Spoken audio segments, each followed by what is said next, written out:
Balai Besar Pengawas Obat dan juga Makanan Kendari melakukan inspeksi mendadak di pusat perbelanjaan di Kota Kendari, Sulawesi Tenggara.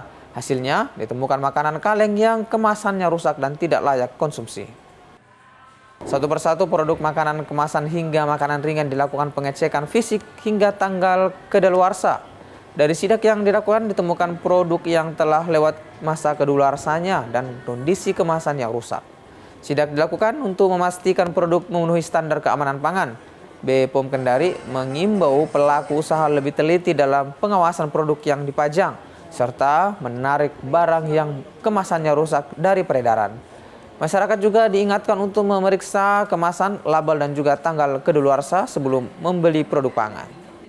Sejauh ini memang masih ada ditemukan barang-barang yang mungkin terlewatkan oleh petugas terkait dengan kaleng-kaleng minuman yang penyok yang seharusnya sudah tidak dijual lagi, kemudian tanda-tanda expire yang tidak dicentang yang seharusnya itu dicentang agar memastikan bahwa masyarakat membeli makanan itu memang belum expire seperti itu.